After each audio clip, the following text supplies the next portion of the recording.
Hello everybody, and welcome to video 2 of our 3-part video series, How to Get More Energy, Reduce Pain, and Feel Good During Pregnancy. I am Tracy Mon. I'm one of the co-founders of Mumberry and a mother of 2. And in the last video, we talked about 13 ways to get more energy when pregnancy was exhausting you.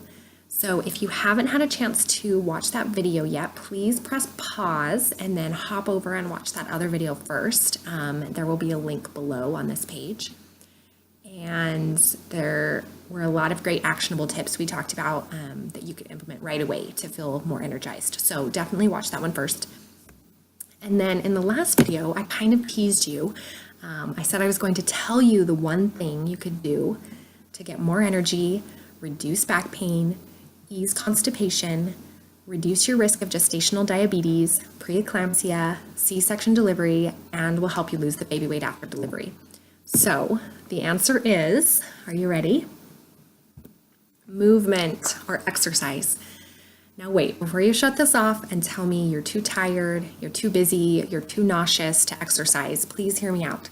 Something I've seen in my time working in the maternity industry and experienced firsthand in my own pregnancies is that when you're pregnant and not feeling so great, the best thing you can do for your body is to move. I personally found when I was pregnant, I felt less nauseous when I was exercising. And then later in the day, I had less back pain. So, think about it. If you've ever had an injury or a chronic pain and had to go to physical therapy to treat it, the way they treat those body pains is to give you stretches and exercises to build and strengthen those muscles around the pain.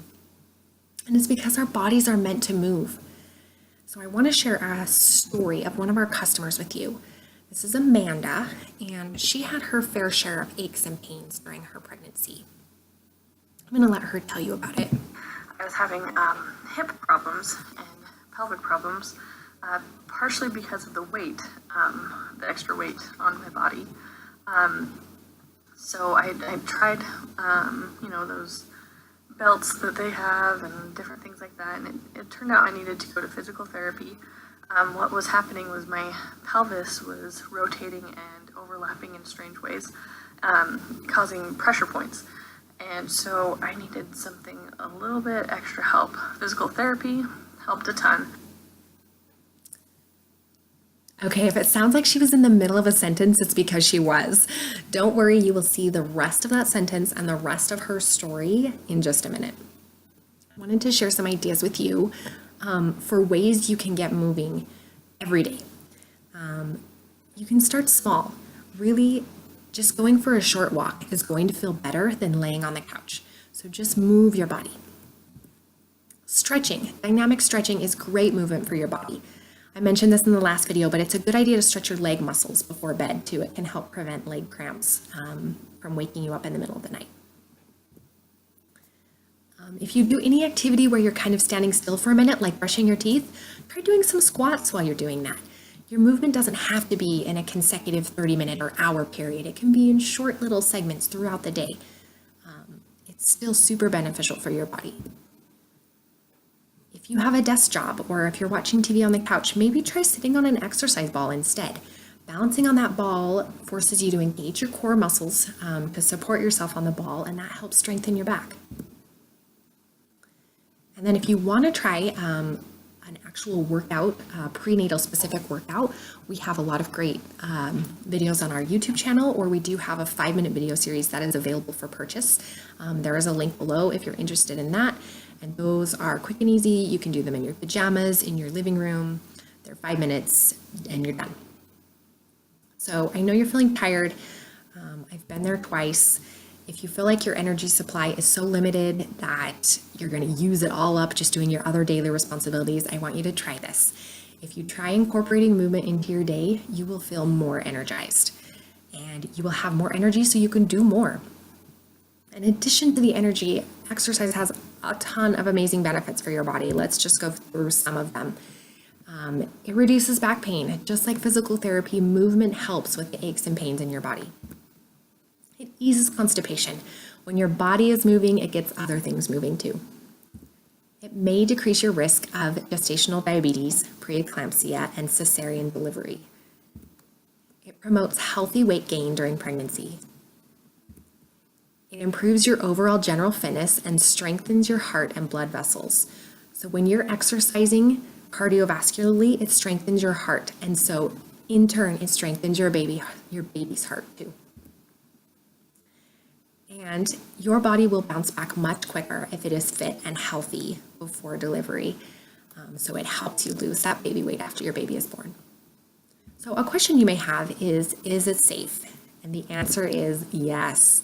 If your pregnancy is normal, meaning you're not carrying multiples, you're not at risk for placenta previa, preterm labor, preeclampsia, severe anemia, or heart or lung disease, then you are safe to continue and even start exercise during your pregnancy. Exercise does not increase your risk of miscarriage, low birth weight, or early delivery. With that being said, be sure to check with your doctor, and unless your healthcare provider has advised against it, do it. The benefits of exercise are too great to pass up. So just some specifics that we can go over now. How much should you exercise? ACOG, or the American Council of OBGYNs, what is it called? Obstetricians and gynecologists. They recommend you should exercise 150 minutes a week. So if you exercise, for example, 5 days a week for 30 minutes, that would get you your 150.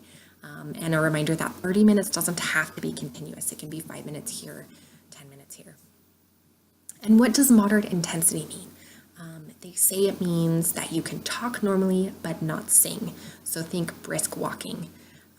That is an activity you can do and still talk normally, be a little out of breath, but not so much you can't talk. What types of exercise should you do? If you're very active before, keep doing the same workouts you were doing. Just make sure to not engage in contact sports, skydiving, activities where you may fall, like skiing, mountain biking, or gymnastics. No hot yoga, no scuba diving. And then there are some body changes that are happening in your body right now that may affect how you exercise.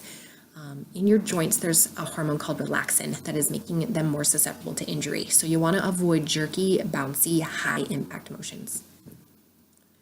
Your balance is off. The extra weight in the front has shifted your center of gravity, so you're at a greater risk for falling, more likely to lose your balance. And then your breathing is harder. Your need for oxygen has increased, and then also the increased pressure of the uterus on your diaphragm may make it harder to do strenuous exercise. So you're going to want to keep these 3 things in mind as you're choosing activities to do. Some precautions to take. Really for anyone pregnant or not before you exercise, but thought we just mention them really quick here.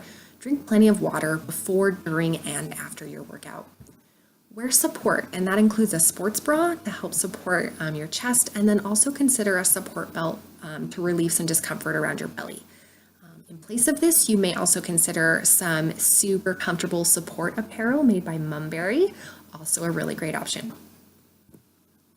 Avoid becoming overheated, and don't exercise outside when it's too hot or humid.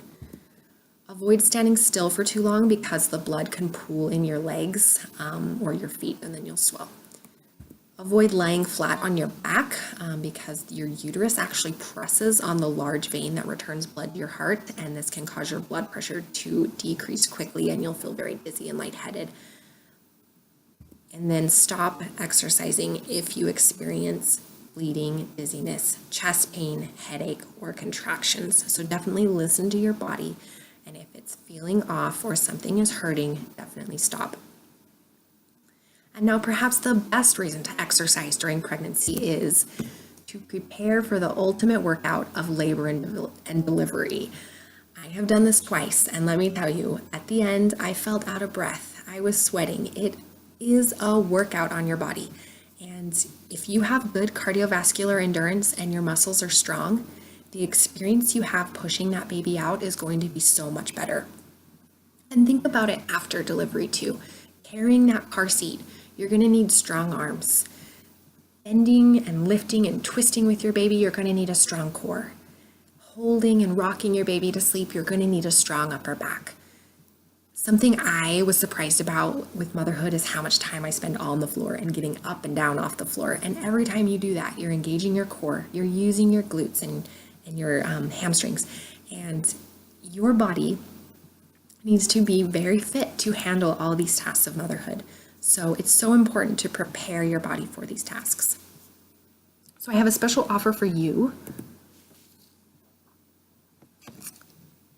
We have an exercise guide with baby-friendly exercises for you. It includes descriptions and images showing how to perform the moves, and it's got arms, it's total body, arms, legs, abs, it's got a warm up and a cool down, some stretching recommendations. So it's a great helpful guide. I will include this for free for you with the next video email that I send you tomorrow. So be looking for that next email and your free gift will be included there.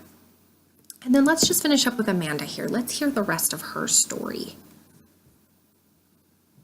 I was having hip problems and pelvic problems, so I needed something a little bit extra help. Physical therapy helped a ton, but it's been a huge help to have the Momberry tights because of the band would help around the front. That eases a lot of the pain that's in the front of my pelvic bones. And then for me, the best part was the back.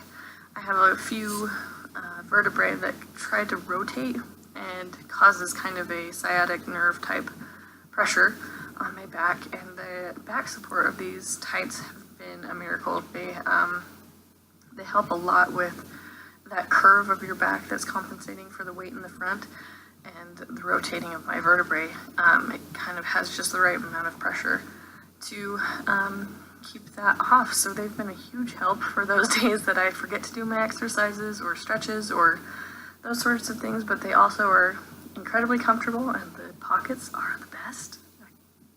They need pockets. It's wonderful. I would highly recommend them, especially with any pelvic or hip problems like I had, or back pain. They've been a huge help, so I highly recommend them. Thank you, Amanda. So wearing Momberry clothing really helped Amanda with her hip and pelvic pain, and it helped reduce her back pain so that she was able to stay moving and do more during her pregnancy.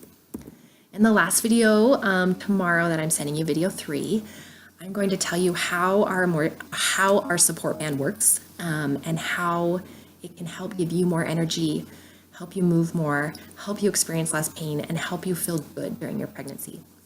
So stay tuned for that, and I will talk to you tomorrow. Thanks.